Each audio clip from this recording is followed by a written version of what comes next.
Welcome to the Pro Ticker Deep Dive.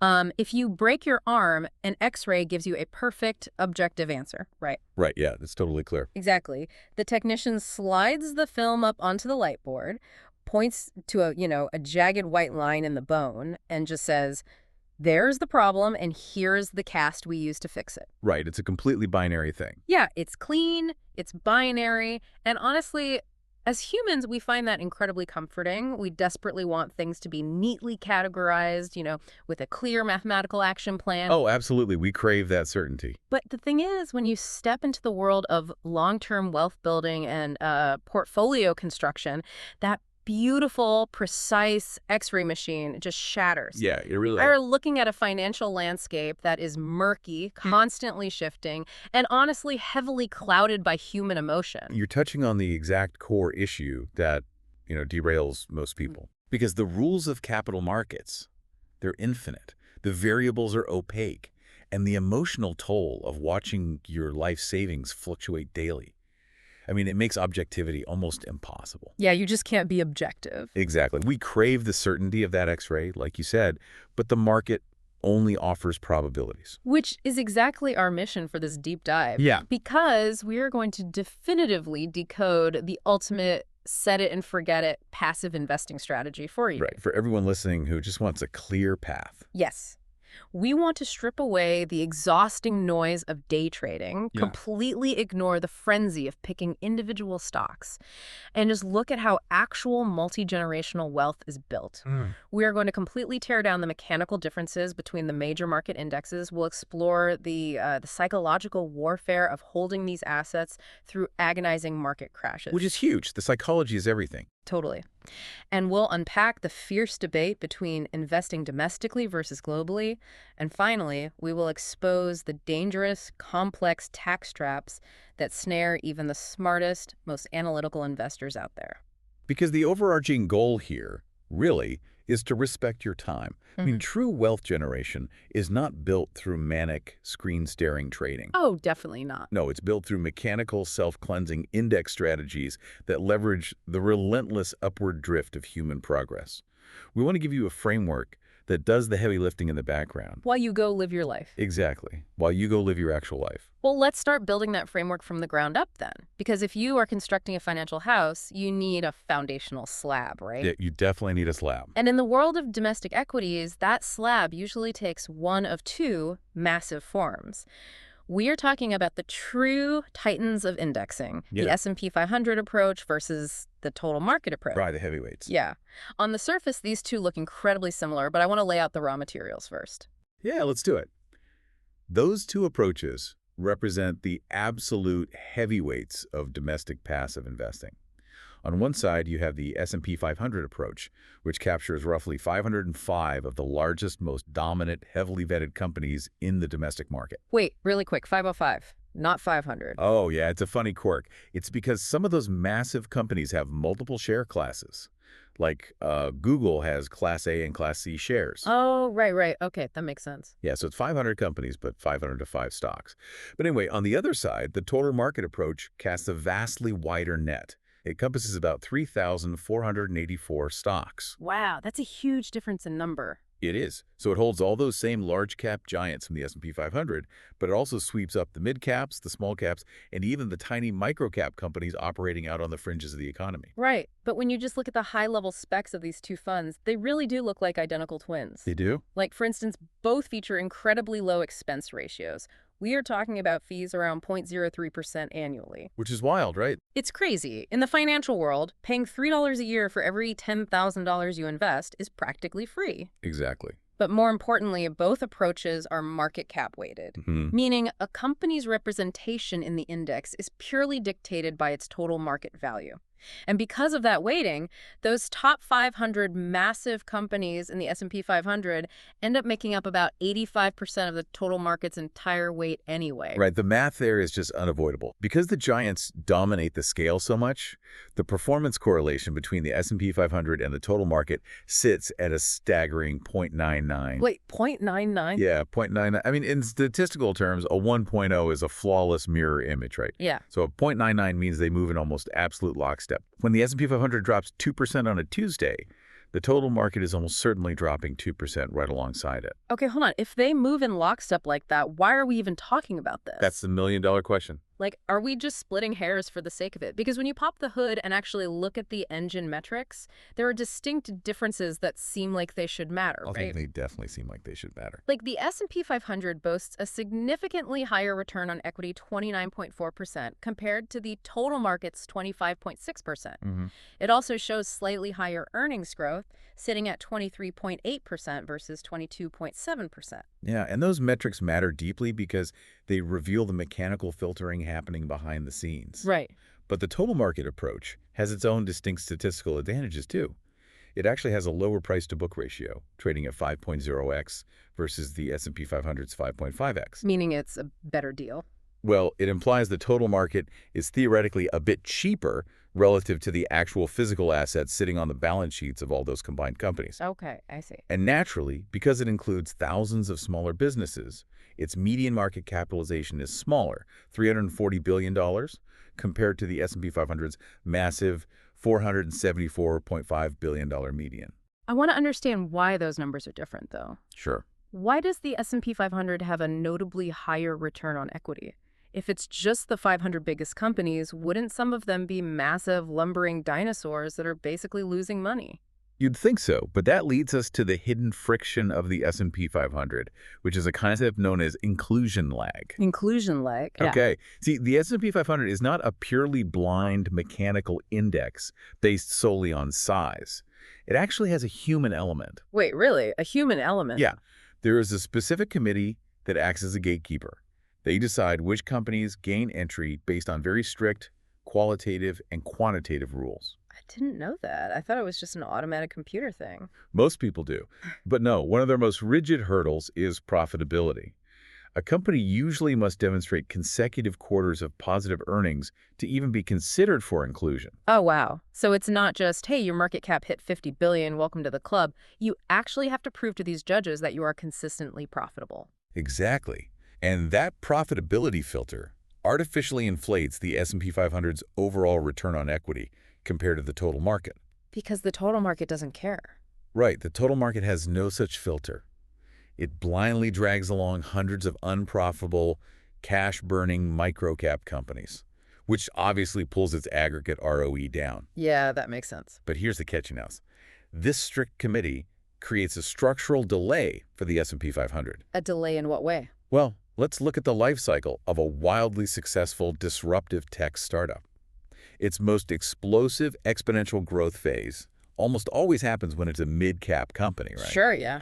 It is aggressively capturing market share, innovating rapidly, and its stock price is just rocketing upward. But because they are pouring all their cash back into research and development, they might technically be running at a deficit. Yeah. Or at least, failing to show consistent, stable, quarterly profits. Exactly, which means the S&P 500 committee keeps them locked out. Oh, I see. The total market approach, however, captures that company's entire life cycle from day one.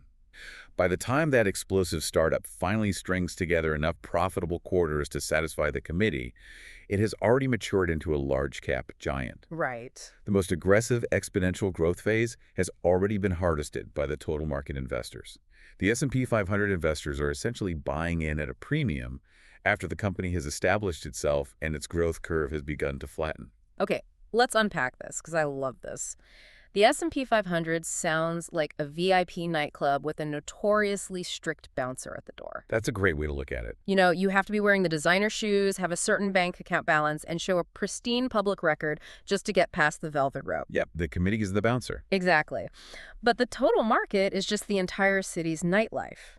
By buying the total market, you automatically get access to the VIPs in the elite club, but you also own the gritty, underground clubs across town. Most of those underground clubs will fail and close down, but one of them might become tomorrow's hottest spot, and you own it before the cover charge skyrockets. That nightclub analogy perfectly highlights the difference in exposure. I mean, the total market doesn't care about your shoes or your quarterly earnings. It just buys the entire ecosystem. Yeah. It relies on the sheer volume of the ecosystem to capture the eventual winners. But I keep coming back to that 0.99 correlation number. Right. If the total market is capturing all that early exponential growth, why don't the returns vastly outperform the S&P 500 over a 30-year timeline. That is the paradox. Right. Like, does that 15% difference, those 3,000 extra small companies, actually matter in the real world, or are we agonizing over an illusion of control? Well, the math proves your skepticism. The difference in long-term outcomes between the two is microscopic. Really? Microscopic? Truly. Sometimes the S&P 500 pulls slightly ahead during large-cap tech rallies, and sometimes the total market pulls ahead when small caps surge. But over decades, they are virtually indistinguishable in total return. Wow. So it doesn't really matter. Not mechanically, no. And the fact that sophisticated investors agonize over this microscopic mechanical difference is the real lesson here. What do you mean? Well, the supreme challenge of building wealth is not solving the math. The math of diversification is largely solved. Right. The real challenge is the psychological endurance required to hold a portfolio for 40 years without constantly tinkering to chase an illusion of optimization. Oh, that perfectly transitions us into the psychology of optimal versus simple, because you see this tension everywhere, you know? On one side of the spectrum, you have investors building these brilliantly complex, mathematically optimal portfolios. Oh, yes. Spreadsheets everywhere. Exactly. They slice their capital into 4, 5, or 6 different distinct asset classes, like large cap growth, small cap value, real estate investment trusts, emerging markets. Just trying to perfectly capture every single theoretical market premium. Right. And on the other end, you have the radically simple one fund total market approach. And to understand why that radically simple approach often defeats the highly complex one of the real world, we need to dive into the concept of index funds as self-cleansing mechanisms. Self-cleansing mechanisms. I like that. It is perhaps the single most elegant feature of a broad, cap-weighted index. Because capitalist markets are inherently dynamic, brutal, and unforgiving. Creative destruction is a constant force. Very true. When a legacy company fails to innovate, it naturally bleeds market capitalization. As its stock price shrinks, it automatically falls to the bottom of the cap-weighted index and eventually drops out entirely. It just disappeared. Yep, taking up less and less of your invested capital along the way. So the trash takes itself out. Essentially, yes. And conversely, the succeeding companies, the young disruptors that, I don't know, figure out artificial intelligence or revolutionize logistics, they grow in size. Right. Their market cap expands, and they naturally rise to the top of the index, automatically commanding a larger percentage of your money. Without you doing a thing. Exactly. The beauty of this is that the investor does not have to be a visionary. You do not need to read key leaves to predict whether energy, healthcare, or technology will dominate the next decade. Which is such a relief, honestly. Huge relief. The index mechanically rotates your capital into the winners and flushes out the losers without you ever logging into your account or paying a transaction fee. I just love the idea of a self-cleansing engine. It means I don't have to be the smartest person in the room. I just have to own the room. That's a great way to put it. But let's look at the investors running those complex multi-fund portfolios. Okay. They don't have that automatic self-cleansing mechanism across their whole portfolio, right? Because if they manually split their money into 5 different funds, they have to manage that balance themselves. And that manual management is exactly where execution completely trumps optimization. Explain that. Well, if you hold a highly optimized portfolio of 5 different distinct funds, you are forced to continually rebalance them to maintain your target risk profile. Right. And let's really think about what manual rebalancing demands of a human being. Okay.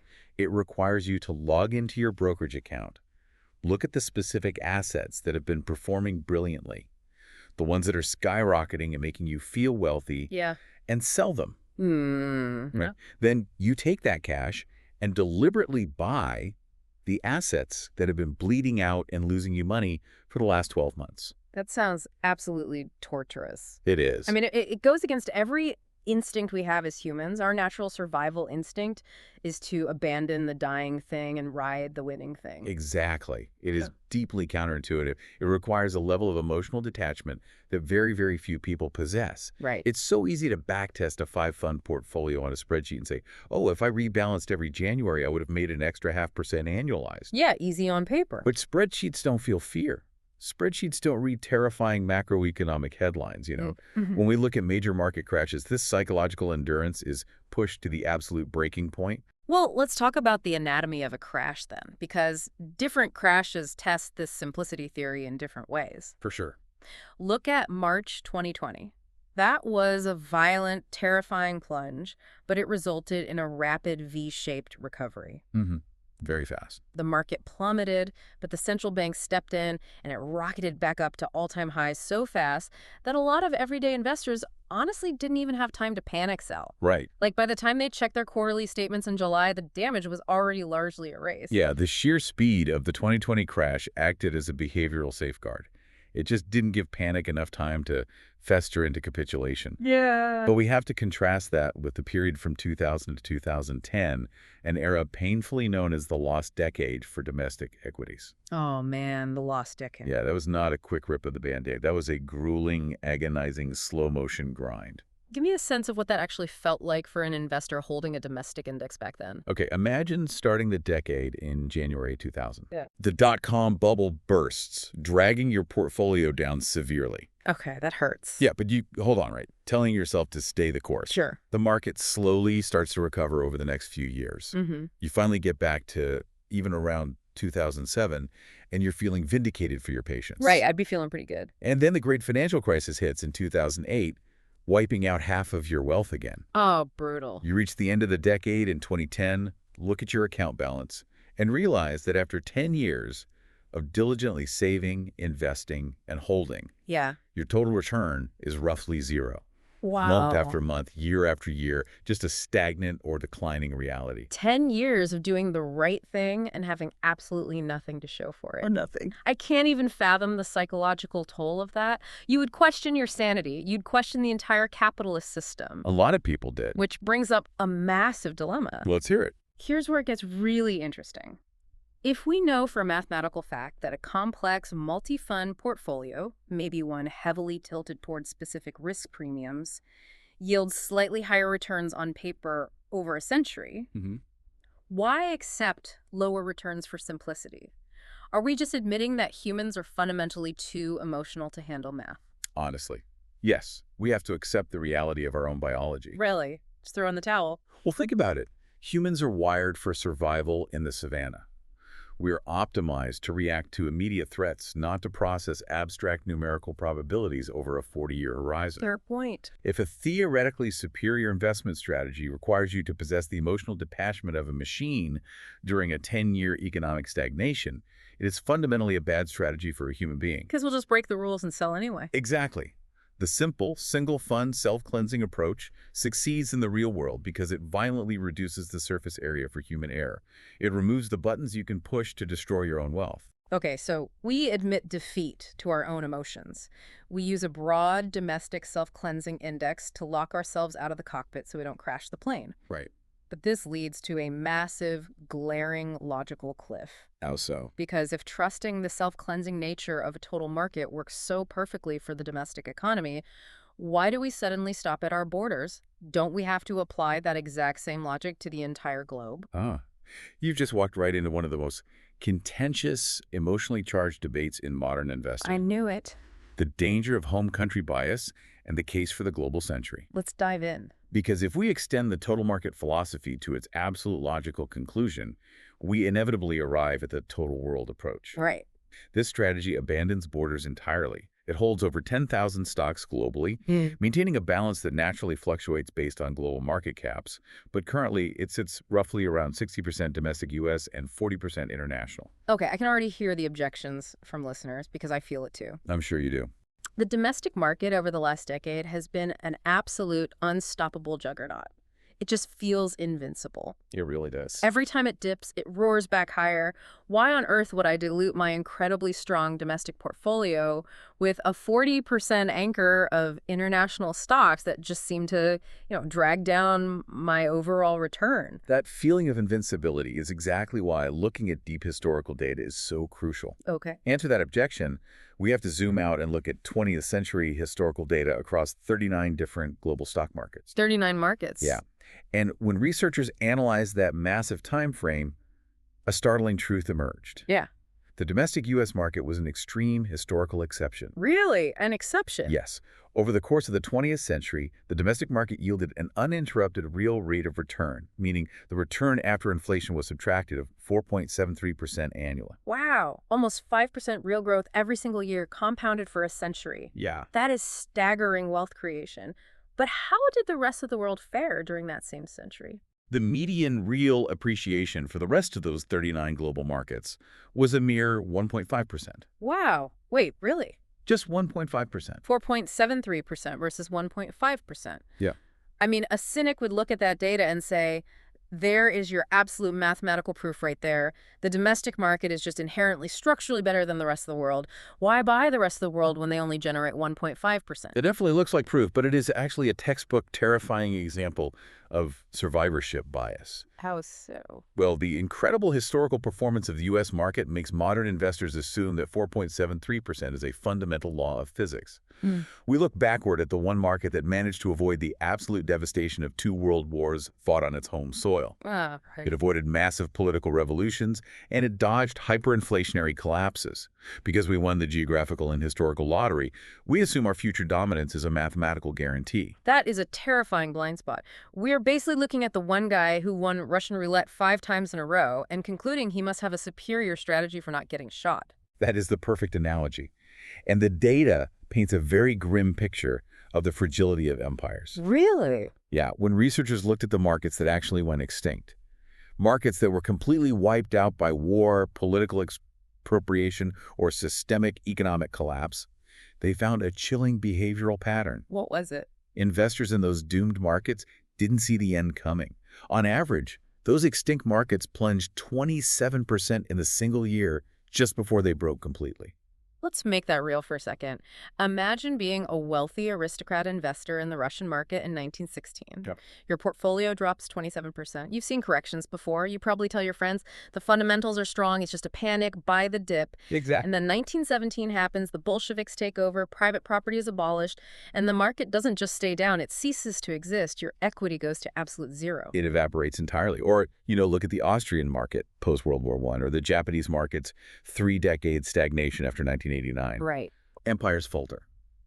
And we have to respect the massive, almost unfathomable power of compounding those slight differences over time. How much of a difference does it really make? Well, if you take $24 and invest it at a 5% real rate of return over a few centuries, it grows to an astronomical $1.6 billion. Oh, that's the famous Manhattan Island analogy, right? Exactly. The idea that if the original inhabitants had just invested the $24 they supposedly received for the island at a 5% return, they could buy the whole island back today. It is, but let's look at the fragile nature of that math. Okay.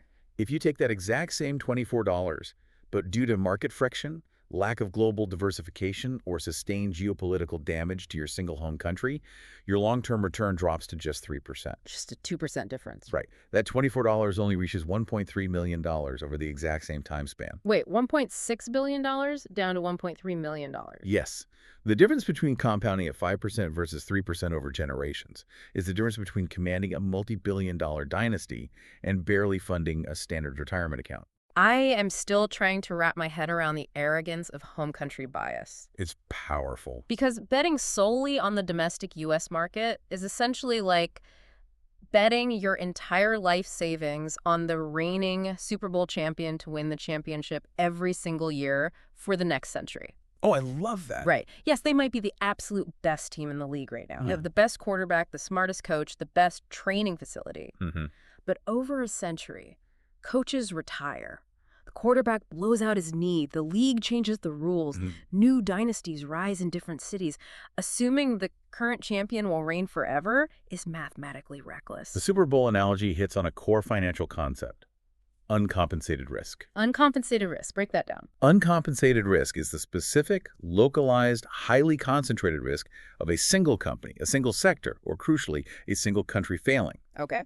The market, acting as a cold mathematical pricing mechanism, does not reward you with higher expected returns just because you decided to take the concentrated risk of betting your entire retirement on one single nation.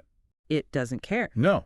If you take on risk that could easily be diversified away by simply buying a global fund, the market owes you nothing for your bravery. Okay, I hear the theory, but I'm going to play devil's advocate here and look at reality. Do it. Major domestic companies today, the massive tech monopolies, the sprawling global healthcare conglomerates, they are not local businesses. They already operate everywhere. Okay, I see where you're going. If I own a massive domestic smartphone manufacturer, they are selling hardware in Europe, streaming software in Asia, and building supply chains in South America. Aren't I already deeply globally diversified just by owning those domestic giants? They capture global revenue for me. That is easily the most common defense of home country bias, and it fundamentally conflates two completely different things: revenue exposure versus valuation exposure. Revenue versus valuation. Okay, explain the difference. Yes, that domestic tech giant is generating massive revenue from selling phones in Asia. Right. But its actual stock price, the asset you actually own, is still inextricably tethered to its home country. Wait, how so? It is priced based on domestic interest rates set by the domestic central bank. It is subject to domestic corporate tax policies, domestic antitrust regulatory environments, Yeah. and the overall valuation multiples that domestic investors are currently willing to pay. Oh. Oh, I see the trap. Right. So even if 60% of their money comes from overseas, if the domestic economy sneezes, say the central bank aggressively hikes interest rates, or the government threatens to break up tech monopolies, that stock is still catching a severe cold. Exactly. Its global revenue won't protect its start price from a domestic valuation collapse. That is the core vulnerability. To truly understand why global diversification is structurally vital to a resilient portfolio, we have to look past where companies merely sell their goods and look at the massive valuation disparities currently existing in the market. Okay. Which brings us directly to the concept of value tilts and the profound price of patience. Because right now, the global data is pretty glaring, isn't it? Oh, absolutely. We are looking at a landscape where international equities are trading at a steep, highly appealing discount compared to domestic markets. Very steep.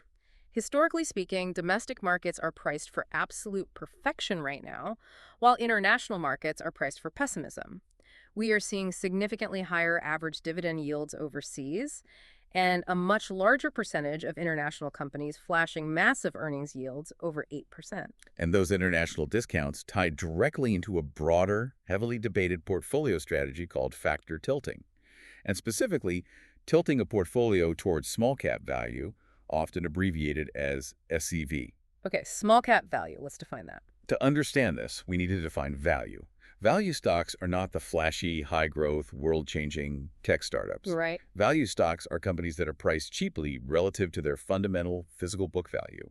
They are often boring, mature, industrial companies or businesses temporarily going through distress. So they are the unsexy businesses, the regional cement manufacturers, the mid-sized insurance firms, the companies that make cardboard boxes. Like, nobody's bragging at a dinner party about owning them. No, definitely not. They completely lack the narrative excitement of growth stocks. But historical data shows something incredible, almost defiant.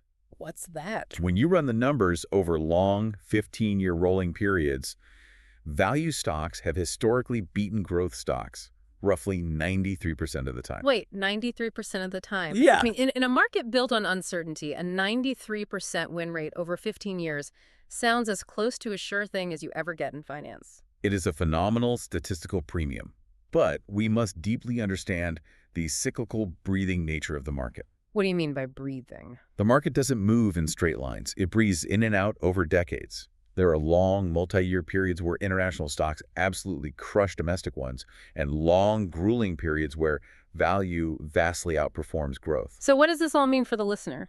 If the data proves value beats growth almost universally over long 15-year horizons, and international stocks are currently sitting at a massive, undeniable valuation discount, why doesn't everyone just buy small cap value and go to the beach? Is the market just testing our patience? It is testing your patience, but more severely, it is testing your sanity. Testing your sanity. Yeah.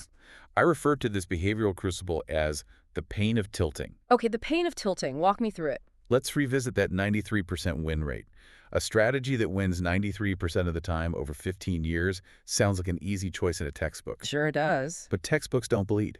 What if you, as an emotional human being, are currently living through the 7% of the time it loses? Oh, man. Yeah. Imagine you commit to a mathematically superior small-cap value tilt. You load up on fundamentally sound, cheap, international value stocks, and for 10 straight years, you watch your boring companies trade completely sideways. Ugh, they just do nothing. Nothing. Meanwhile, your neighbor, who blindly threw all his money into massive, overpriced domestic growth stocks, sees his portfolio triple. Oh, that's the He worst. buys a new boat, he remodels his kitchen, he tells you about his genius trades every single time you see him in the driveway. You would feel like an absolute profound fool.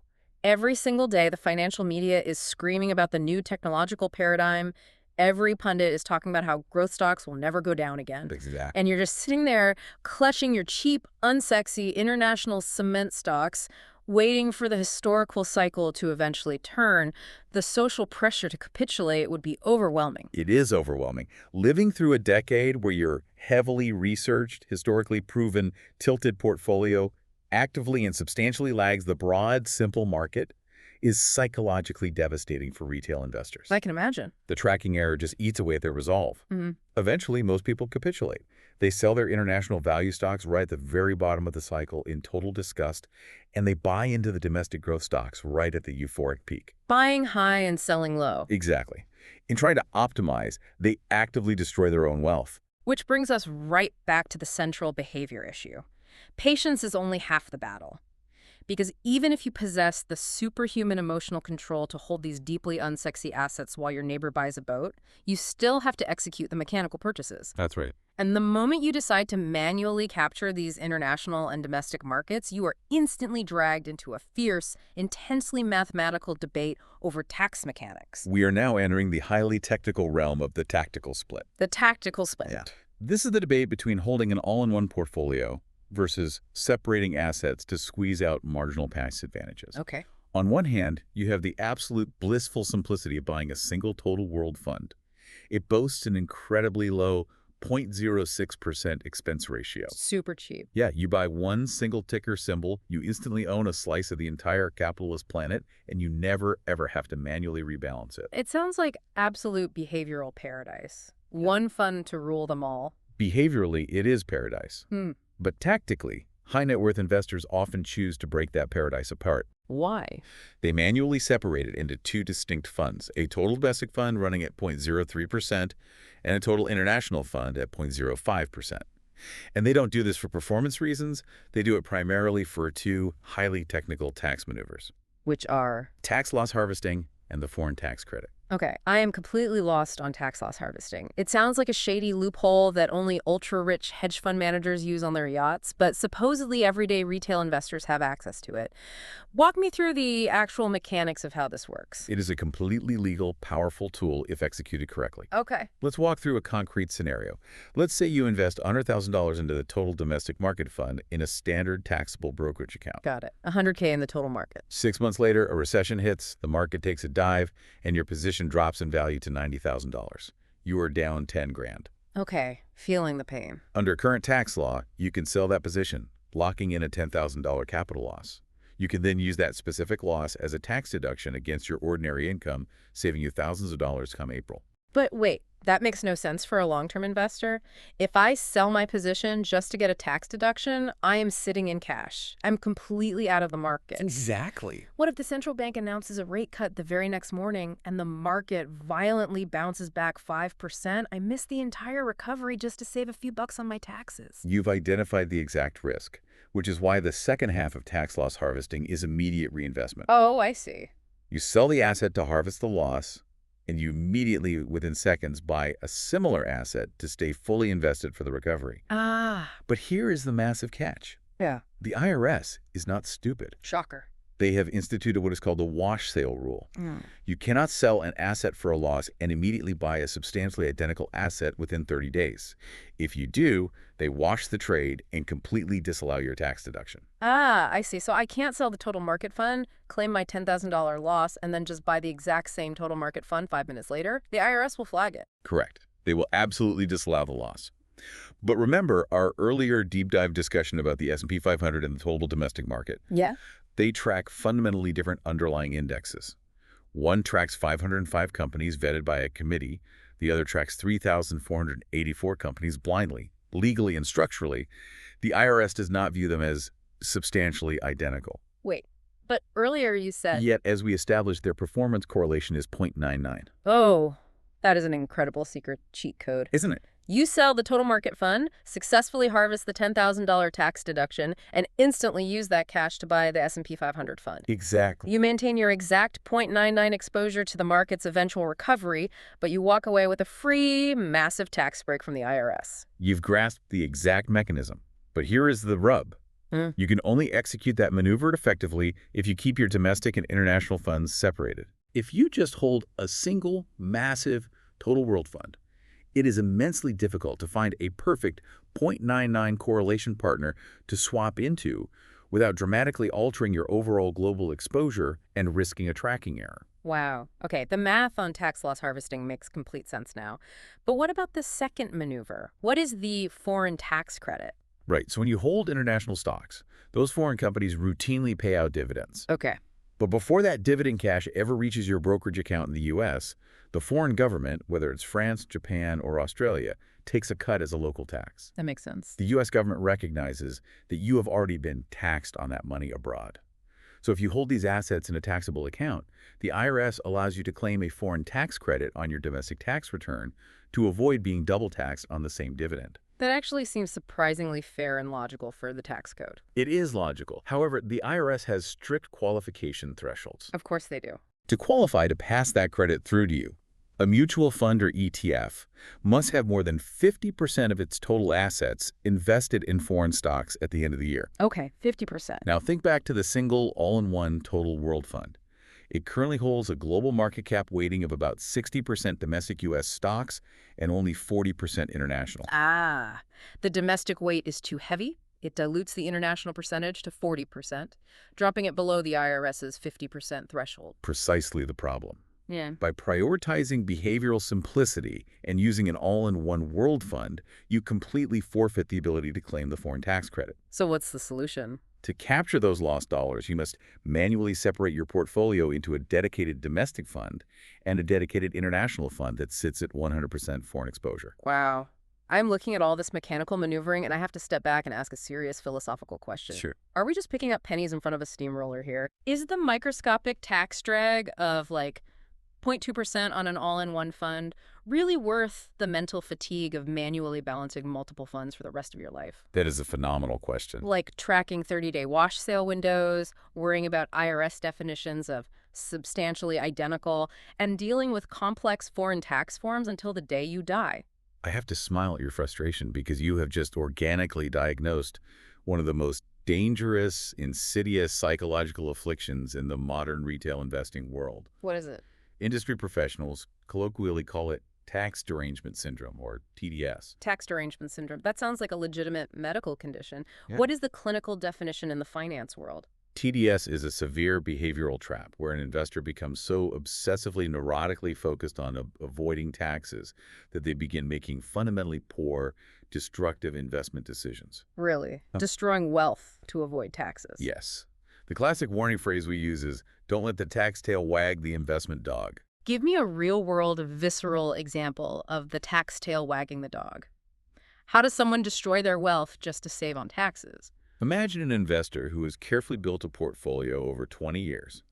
They realize that if their reported income stays below a certain specific threshold, they qualify for a 0% long-term capital gains tax bracket. Okay, sounds good so far. To maintain this perfect, flawless tax victory, they artificially stunt their portfolio's natural growth.